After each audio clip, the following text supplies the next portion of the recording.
और जर्मनी में हिटलर के पास गए मिलने के लिए, तो हिटलर को मिलने के लिए दिया गया। हिटलर के ऑफिस में कौन पहुंचे? सुभाष चंद्र बोस। और हिटलर के ससुर के हिटलर आया, सारे लोग सैल्यूट किए, हिटलर आ गया, सर सर सर हिटलर आ गया। हिटलर, सुभाष चंद्र बोस खड़ा भी नहीं है हिटलर के आगे, हिटलर चल गया गुस्सिया के। बाद में पता चला नकली हिटलर था, उसका फेस वैसे ही मिलता था। उसके बाद आया ओरिजिनल हिटलर, सारे सैल्यूट किए, सॉरी हिटलर। ओकरो देख के सुभाष चंद्र बोस वैल्यू नहीं दिया। बाद में पता चला यो नकली था। जितना आया सब उसके खुद के बॉडीगार्ड कंफ्यूज हो जाते थे सब, लेकिन सुभाष चंद्र बोस नहीं। ओरिजिनल जब हिटलर आया मिलाए वहां से, तो हिटलर कंफ्यूज हो गया कि यार ये तो बहुत होशियार आदमी लग रहा है यहाँ पर। तो उन्होंने पूछा कि आपको पता कैसे चला?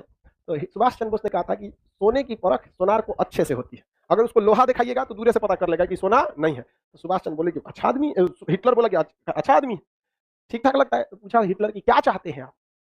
तो सुभाष चंद्र बोस ने कहा है कि देखिए, हमारे देश से 3 लाख फौजी को इंग्लैंड लेके आया है और आपके खिलाफ लड़वा रहा है, और आप उन लोगों को पकड़ लिए, आप उन फौजियों को हमको दे दीजिए, हम आप ही की ओर से उसको इंग्लैंड से लड़वा देंगे।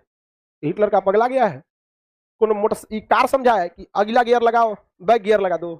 अभी आया था हमको मारने के लिए, अभी इंग्लैंड से कैसे मारेगा आप? कहा कि आप वो जिम्मेदारी हमें छोड़ दीजिए। इन लोगों को अंग्रेज सब ने क्या किया है, राष्ट्र प्रेम की भावना इनमें से क्या कर दिया है, खत्म कर दिया है। तो इन्होंने कहा कि हिटलर मान ही नहीं रहा था, क्योंकि हिटलर बहुत बड़ा हॉल बनवाया था, जैसे आपका क्लासरूम कैसे है ऐसे ही, इसमें सबको बैठाता था कुर्सी पे, सब लोग बैठ जाते थे। इसमें खिड़की चारों ओर से नहीं थी, जब सब लोग आ जाते थे दरवाजा बंद करके जहरीला गैस डाल देता था, और शीशा वाला खिड़की लगाया था, उसमें से देखता था कि कैसे मर रहे हैं। ओहो मरो मरो, बहुत खतरनाक था हिटलर, समझ में क्या?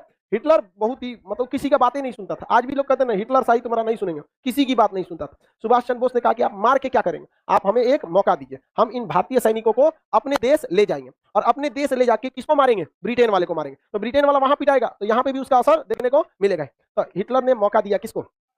सुभाष चंद्र बोस को। सुभाष चंद्र बोस के पास बहुत सारे फौजी थे, तो देखे उन्होंने मनाया कि भाई देखो अंग्रेजों को मारो, ऐसे गांधी जी की तरह नहीं कि प्रथम विश्व युद्ध में साथ दिए आजादी मिलेगा, मिल गया आजादी नहीं, तो तुम द्वितीय विश्व युद्ध में अंग्रेजों का साथ देने आए हो, आजादी मिलेगा? कभी नहीं मिलेगा। भारतीय सैनिक पहले सुभाष चंद्र बोस के खिलाफ थे, क्योंकि सैनिकों को वेतन ठीक ठाक इंग्लैंड दे देता था, लेकिन भारतीय सैनिक जो थे उनको मोटिवेट किए सुभाष चंद्र बोस। बर्मा में इन्होंने प्लान बनाया कि बर्मा के रास्ते मतलब म्यांमार के रास्ते भारत में जाया जाएगा। सुभाष चंद्र बोस बहुत जबरदस्त है, उनका एक नारा भी था, तुम मुझे खून दो मैं तुम्हें आजादी दूंगा। सुभाष चंद्र बोस सबको क्या किया,